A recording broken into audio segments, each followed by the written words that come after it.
23వ తేదీ 23వ తేదీ కాదు, వివిఎస్ ప్రారంభమైంది 24 నుంచి. అంతకు ముందు రోజు గురించినటువంటి ఒక ప్రశ్న వేశాను నేను.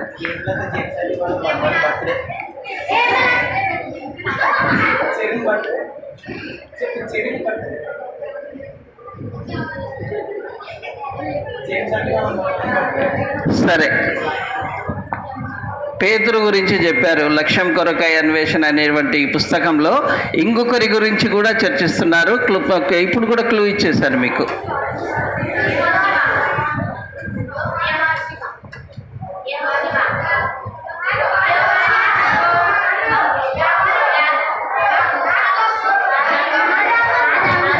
ఓకే, మీ ఆన్సర్స్ అన్నీ కరెక్ట్ కాదు. మీ పుస్తకంలో పరిశీలించినట్లయితే ప్రతిరోజు మనం చర్చించడానికి పేతురు గురించి, పేతురు జీవితంలో జరిగినటువంటి అద్భుత సంఘటనల గురించి చర్చిస్తున్నాం. అట్ ది సేమ్ టైం పండిత రమాబాయి అనేటువంటి మిషనరీ గురించి చర్చిస్తున్నాం. మీ బుక్స్ తీసి చూడండి కావాలంటే. అందులో ఫస్ట్ డే నుంచి కూడా లాస్ట్ డే వరకు పండిత రమాబాయి ఆమె చేసినటువంటి సేవల గురించి ప్రస్తావిస్తున్నాం. సరే, మీకు అది గుర్తు చేశారో లేదో, బట్ లాస్ట్లో ఇస్తాను. ఎవరికైనా ఇంకా ప్రశ్నలు వేసినప్పుడు బహుమతి. పండిత రమాబాయి అనేటువంటి ఆవిడ మన ఇండియన్ పూనా దగ్గర ఉన్నటువంటి నివసించినటువంటి ఆవిడ, ఒక హిందూ స్త్రీ. అటువంటి ఆవిడ యేసుక్రీస్తును నమ్ముకొని ఎంతో సేవ చేసింది. స్త్రీల కోసం ప్రత్యేకించి విద్యా సంస్థలు ఎన్నో నిర్వహించింది. ఆ విధంగా ఆమె దేవుని సేవలో తన యొక్క జీవితాన్ని కొనసాగించింది. తర్వాత మీరు ఆ పుస్తకాలను పరిశీలించి ఆమె గురించి చదవండి. Okay, right. ఆ తర్వాత 23 అన్నాను కదా. మరి పేతురు జీవితంలో జరిగినటువంటి ఒక అద్భుతమైనటువంటి సంఘటన, ఆ సంఘటనకు సంబంధించి కూడా ఒక ప్రశ్న వేస్తున్నాను మళ్ళీ మిమ్మల్ని. ఇంకో ప్రశ్న, ఈసారైనా ప్రశ్నకు సమాధానం చెప్తారేమో ఆలోచిస్తాను.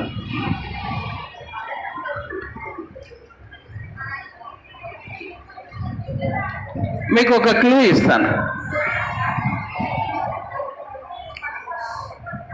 గుడ్ ఫ్రైడే చేసుకుంటాం కదా మనం, అంటే యేసుక్రీస్తును సిలువ వేసిన రోజు.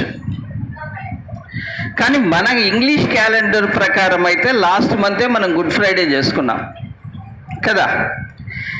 సిలువ వేసినటువంటి రోజుకు ముందు ప్రభురాత్రి భోజనము అని శిష్యులతో యేసుక్రీస్తు ప్రభువు వారితో మాట్లాడడము, వారి యొక్క పాదాలు కడగడము అనేటువంటిదంతా కూడా మనకు తెలిసినటువంటి విషయమే.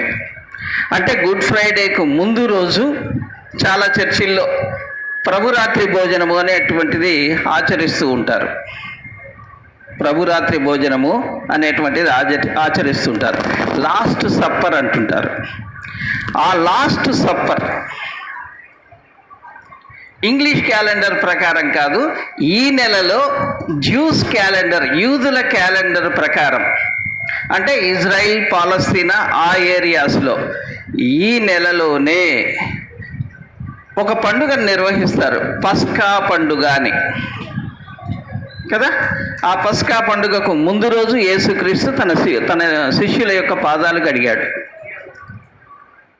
సో ఈ నెలలో జ్యూస్ క్యాలెండర్ ప్రకారము ఏ తేదీన, ఏ రోజున పస్కా పండుగ నిర్వహించబడింది.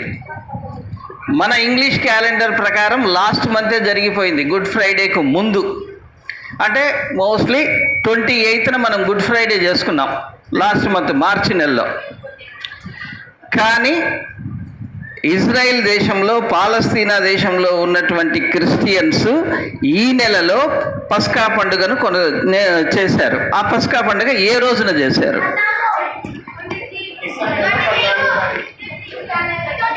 22 చెప్పింది ఎవరు? దానన్న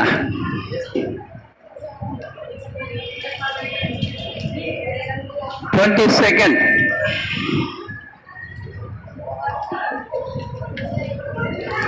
ఓకే, రైట్. క్లాప్స్ కొట్టండి.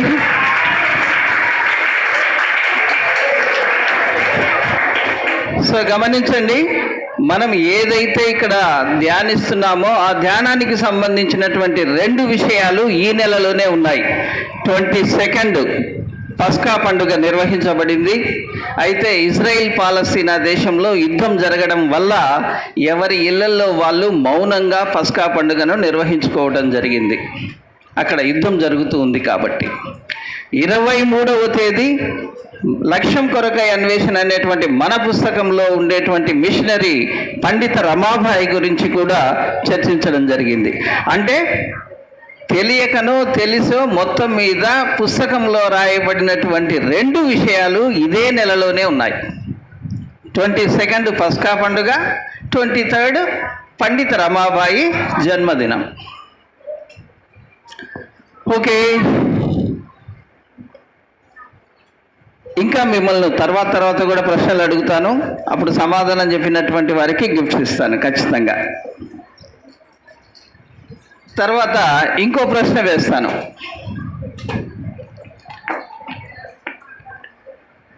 జ్యూస్, యూదులకు దాదాపు 7-8 రకాల పండుగలు ఉన్నాయి, కానీ ముఖ్యమైనటువంటి పండుగలు 3 ఉన్నాయి.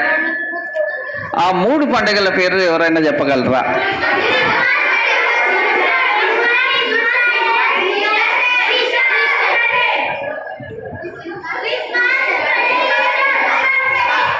అది మన క్రిస్టియన్స్కి. జ్యూస్ అంటే యేసుక్రీస్తు ఉన్న టైంలో, ఆ పీరియడ్లో యూదులు ఇజ్రాయిల్లో నిర్వహించుకునేటువంటి ముఖ్యమైన పండుగలు 3. బాగా గమనించండి. యేసుక్రీస్తు వచ్చిన తర్వాత మనం క్రిస్మస్ చేసుకుంటున్నాము, గుడ్ ఫ్రైడే చేసుకుంటున్నాం, ఈస్టర్ చేసుకుంటున్నాం. కానీ యేసుక్రీస్తు టైంలో యేసుక్రీస్తు కూడా జ్యూస్ కల్చర్కి సంబంధించిన వాడే కదా. కాబట్టి అప్పుడు నిర్వహించబడుతున్నటువంటి పండుగలు ఏవి? యేసుక్రీస్తు వచ్చిన తర్వాత క్రిస్మస్.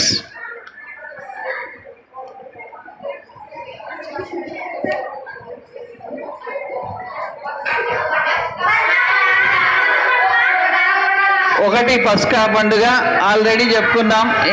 ఇంకా రెండిట్లో ఒకటి చెప్పినా చాలు.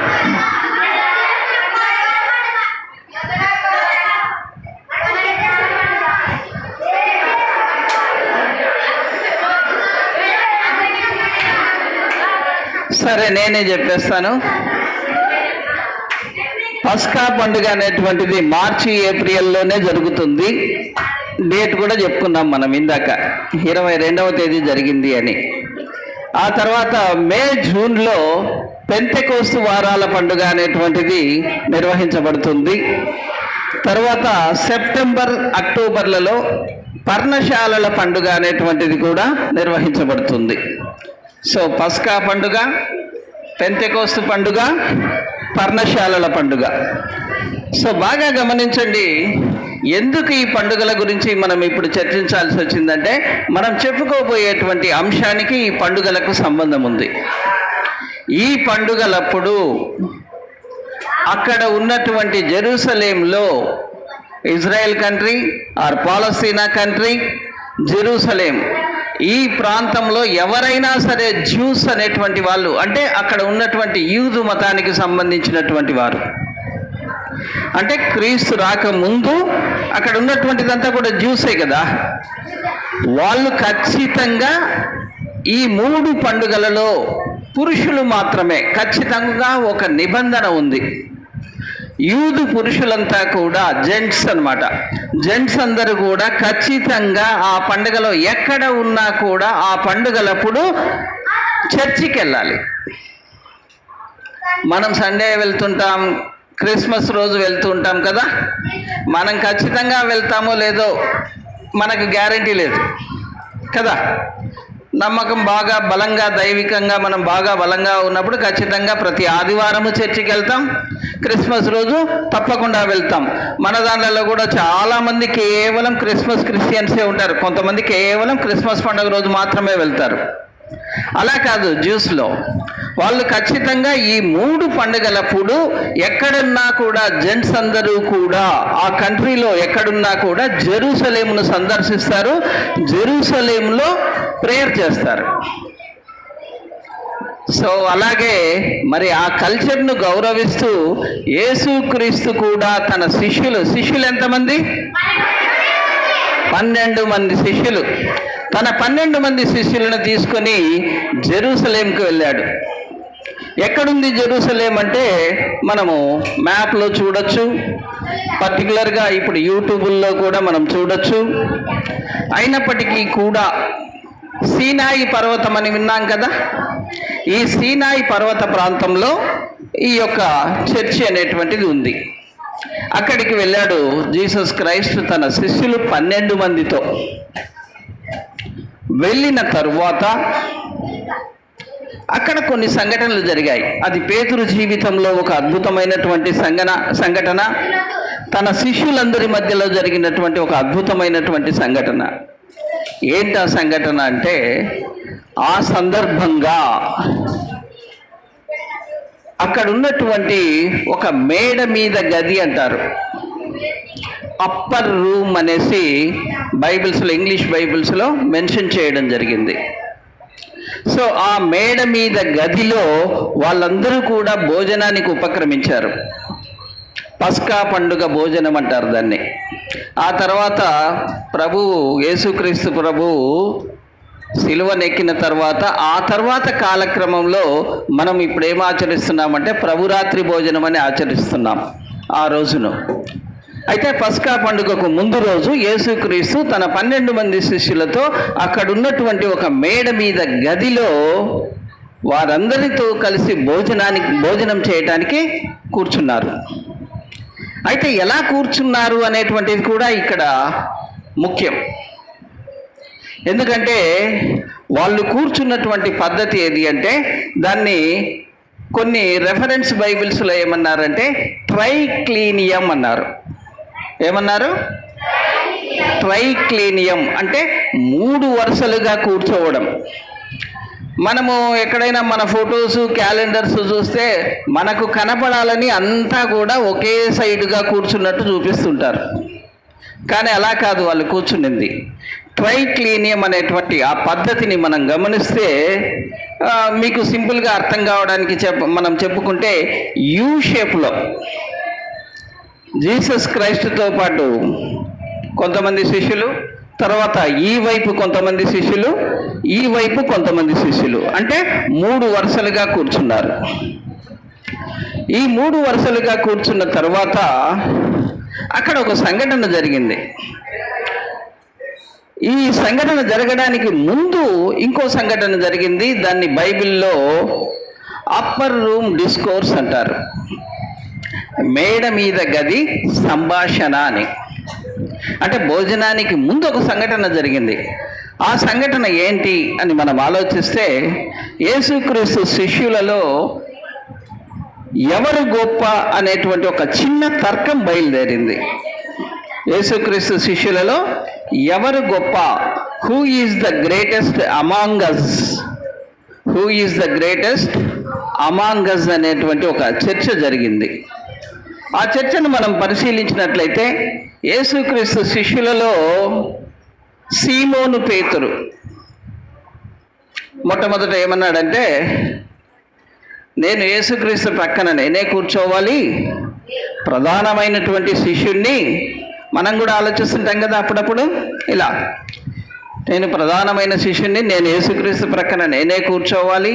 అంతేకాకుండా యేసుక్రీస్తు నన్ను కెఫా అని పిలిచారు.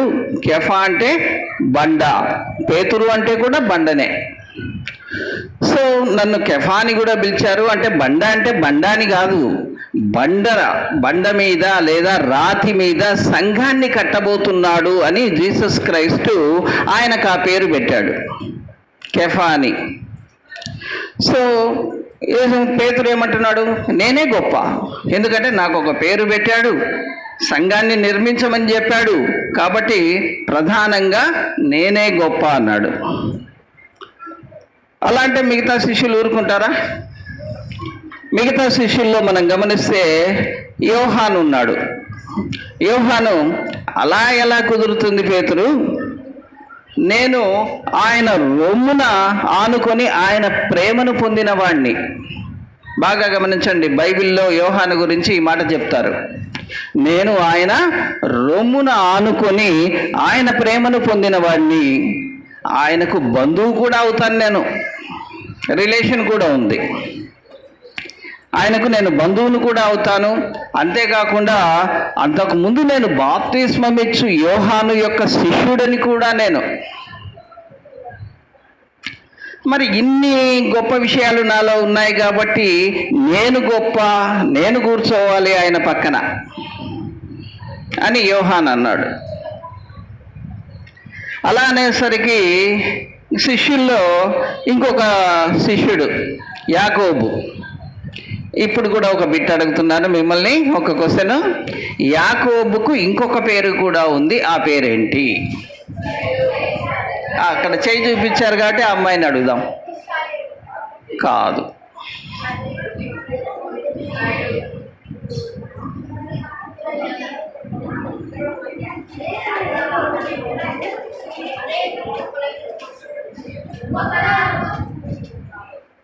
అనా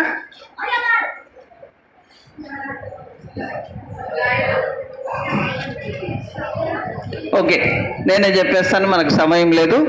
యాకోబుకు జేమ్స్ అనేటువంటి మరొక పేరు కూడా ఉంది, బైబిల్లో కూడా ఉంది. ఓకే,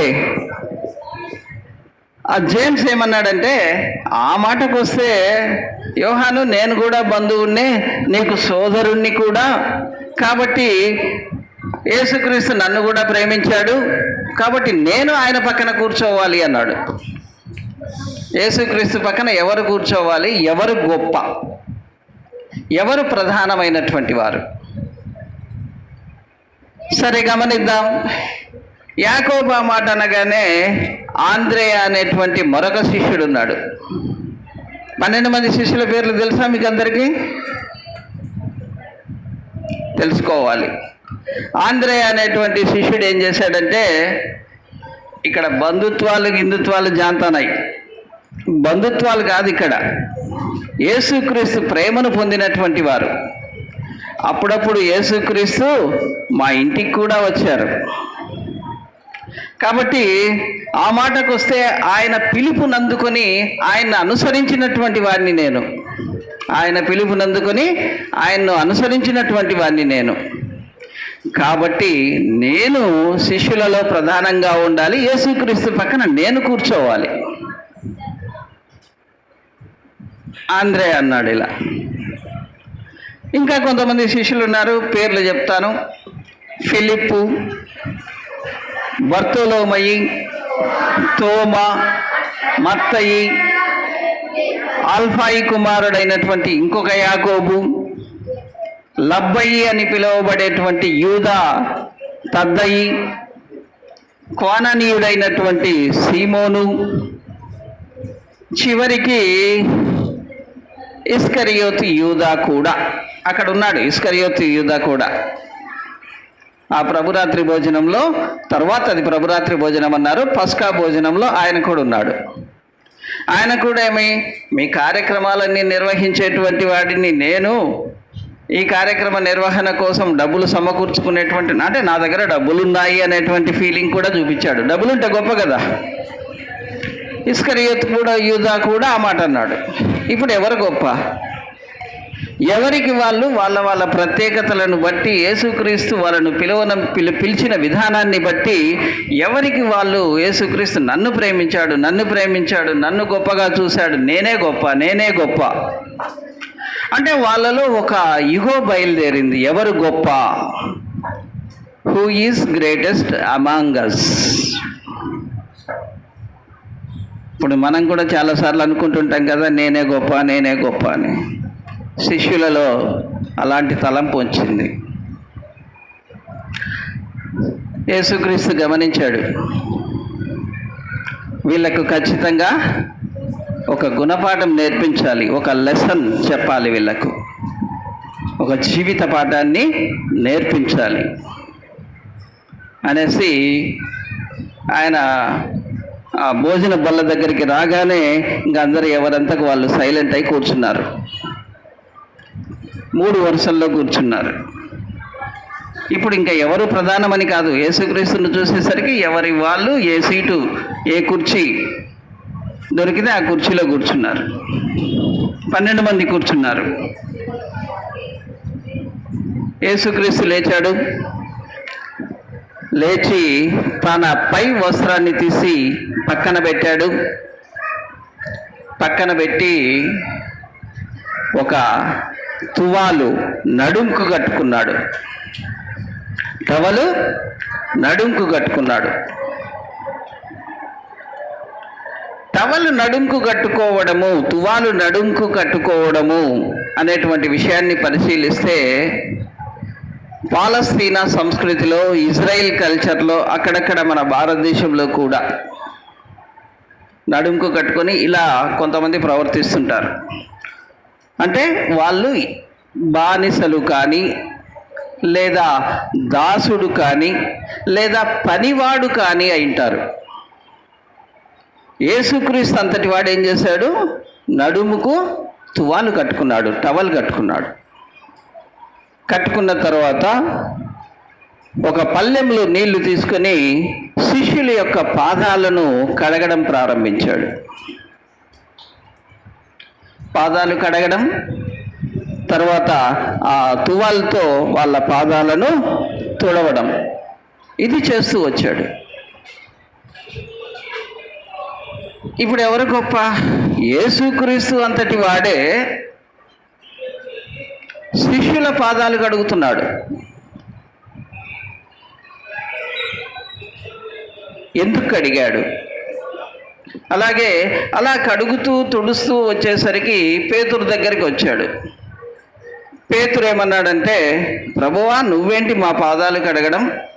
నువ్వు నా పాదాలు కడగడానికి మాత్రం వీల్లేదు అన్నాడు. నువ్వు నా పాదాలు కడగడానికి వీల్లేదు అన్నాడు. అయితే యేసుక్రీస్తు ఏమన్నాడంటే, నువ్వు పాదాలు కడిగించుకోకపోయినట్లయితే నీవు నా పాలివాడవు కాదు అన్నాడు. ఏంటి ఇక్కడ ఒక చిన్న విషయంలాగా ఉంది, ఇక్కడ ఇంకా ఏదైనా అర్థం ఉందా అని ఆలోచిస్తే బైబిల్ పండితులు చాలా అర్థాలను చెప్తూ ఉన్నారు.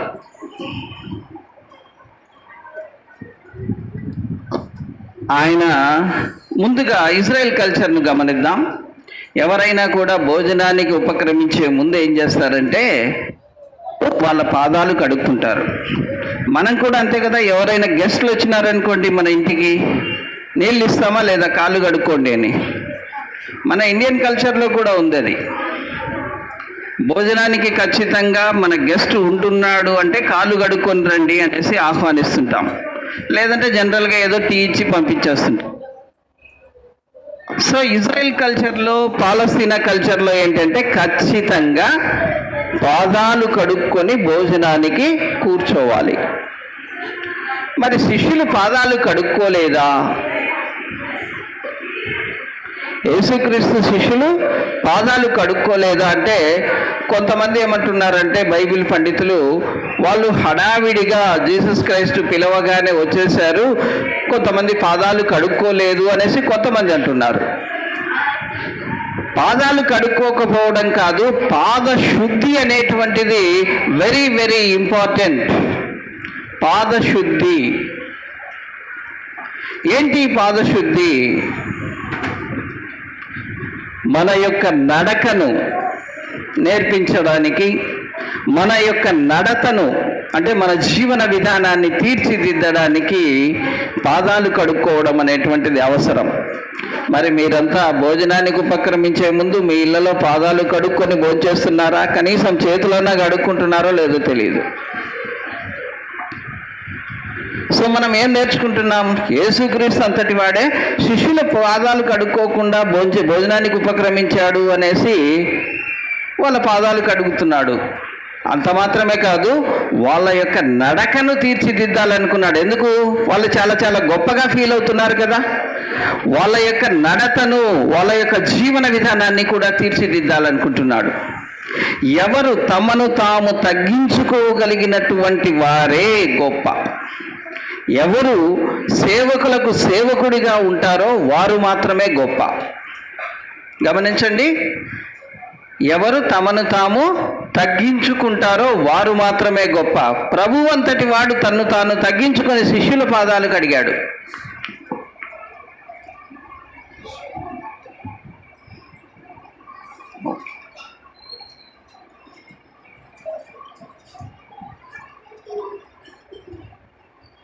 ఓకే, నాకు ఇవ్వబడినటువంటి సమయం చాలా తక్కువ ఉంది కాబట్టి ముగించేస్తాను.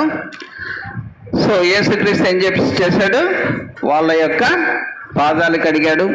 తద్వారా వాళ్ళలో వాళ్ళకు ఆలోచన వచ్చింది, ప్రభువే ఒక సేవకుడిగా, సేవకులకు సేవకుడిగా పాదాలు కడిగించుకోవలసినటువంటి దేవుడు తానే శిష్యుల పాదాలు కడిగాడు. ఒక సర్వెంట్ లాగా. సర్వోరం అంటారు బైబిల్లో, సేవకులకు సేవకుడిగా ఉండడం అనేది. మొదటి శతాబ్దంలో పోప్ గ్రెగరీ, ఆయన కూడా రోమన్ క్యాథలిక్స్లో ఈ ఆచారాన్ని నిర్వహించినట్లుగా తెలుస్తుంది. బైబిల్ మూలప్రతులను పరిశీలించినట్లయితే తర్వాత ఆయన ఆచరించడమే కాదు, సర్వోరం డి అనేటువంటి బిరుదును కూడా ఆయన పెట్టుకున్నాడు. నేను సేవకులకు సేవకుడిని అనేటువంటి బిరుదును కూడా కలిగి ఉన్నాడు. సరే, ఇప్పుడు ఒక చిన్న ప్రశ్న. పోప్ గ్రెగరీ ఎవరు? ఎప్పుడన్నా విన్నారా ఈ పేరు? ఇప్పుడు మనం అనుసరిస్తున్నామే క్యాలెండర్, ఇంగ్లీష్ క్యాలెండర్ను సరిదిద్దినటువంటి వాడు, దాన్ని సరైనటువంటి దానికి రూపం ఇచ్చినటువంటి వాడు పోప్ గ్రెగరీ. సరే, సేవకులకు సేవకుడిగా ఉండాలి, తన్ను తాను తగ్గించుకోవాలి, దీనత్వాన్ని కలిగి ఉండాలి. ఇలా శిష్యులకు ఒక పాఠం నేర్పించాడు. ఎందుకంటే మీరంతా లోకానికి వెలుగై ఉన్నారు, మీరంతా లోకానికి ఉప్పై ఉన్నారు. మీరు ఆ దేవుడు మహిమపరచబడినట్లు మీరు నడుచుకోవాలి. పాదాలు కడగడంలో నడత, పాదశుద్ధి, అలాగే జీవన విధానాన్ని మార్చుకోవడం, తన్ను తాను తగ్గించుకోవడం, దీనత్వాన్ని కలిగి ఉండడం, అవసరమైతే ఇతరులకు సహాయము సహకారాలు అందించడం. ఎప్పుడన్నా జీవితంలో చిన్న చిన్న సహాయాలన్నా చేశారా? Right, very good. చిన్న సహాయాలు చేయాలి. మనం కూడా మనకు చేతనైనంతలో మనం కూడా సహాయం చేయగలిగి ప్రభు అయినటువంటి యేసుక్రీస్తు చూపించినటువంటి సేవా మార్గంలో మనం నడవాలి. ఓకే, ఇది పేతురు జీవితంలో జరిగినటువంటి ఒక అద్భుతమైనటువంటి సంఘటన. ఈ సంఘటన ద్వారా శిష్యులందరూ కూడా యేసుక్రీస్తు యొక్క సేవా మార్గంలో నడిచారు. మనకి ఈ రోజుటి వరకు ఉన్నటువంటి ఈ క్రైస్తవాన్ని మనం అంగీకరించడానికి వారంతా కూడా చేసినటువంటి కృషి, వారు చేసినటువంటి సేవ కూడా ఎంతో ప్రశంసించదగ్గది. ఓకే, సరే, మీరంతా ఈ పాఠం నేర్చుకున్నట్లే కదా. సేవా మార్గంలో నడవాలి, ప్రేమ మార్గంలో నడవాలి, దీనత్వాన్ని కలిగి ఉండాలి, తమను తాము మీ అంతటా మీరు మిమ్మల్ని తగ్గించుకోవాలి, ఖచ్చితంగా ఇతరులను ప్రేమించగలగాలి. ఓకే, థ్యాంక్ యూ నాన్న.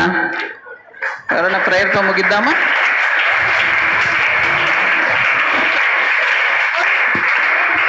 Thank you sir. అందరు మరొకసారి చప్పట్లు కొడదాం.